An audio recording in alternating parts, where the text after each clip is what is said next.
Tutto pronto per la terza, è la batteria B di questo campionato italiano Gentleman. Friulano Jet, Fabiana Stecca, Fatima delle Lame, Figaro del Circeo, King of the Rail, Fleur Caff in prima fila, Etienne, Fairplay Fox, Franchina Baldo, Formidabile Caff, Face to Face SBF in seconda. Macchina che accelera, incertezza per Fleur Caff che parte ultima. La macchina stacca e King of the Rail è già 3 lunghezze avanti agli altri.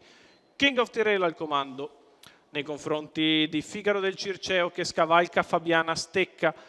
Sbaglia però Figaro del Circeo, così Fabiana Stecca rimane seconda avanti a Fatima delle Lame. Numero Allo scoperto 4, Franchina Figaro Baldo, del Circeo, alla corda squalificato. Friulano Jet che precede allo steccato Etienne, coperta all'esterno da Formidabile Caff, poi Face to Face SBF, ancora Fairplay Fox alla retroguardia c'è Fleur Caff. 400 metri iniziali, così in 29,6 e King of the Rail a una trentina di metri sul secondo.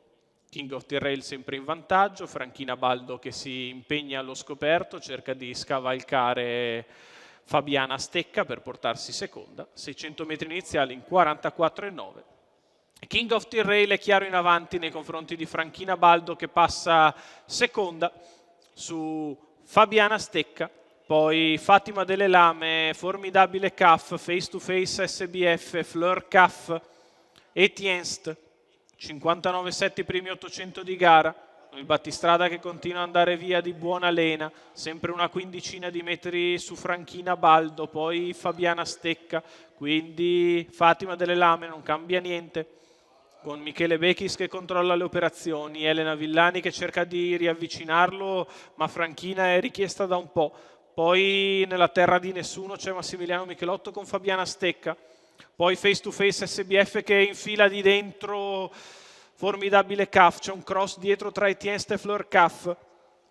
Intanto King of the Rail ha sempre una decina di metri, forse 15 su Franchina Baldo, vantaggio inalterato all'imbocco dell'addirittura d'arrivo. King of the Rail per fatti propri nei confronti di Franchina Baldo che prova a riavvicinarlo, poi Fabiana Stecca stanca riavvicinata da Face to Face SBF. Intanto King of the Rail se ne va per fatti propri, regala il massimo dei punti a Michele Bechis, secondo è Franchina Baldo con Elena Villani, terzo è Matteo Zaccherini con Face to Face SBF che piega sul palo Fabiana Stecca.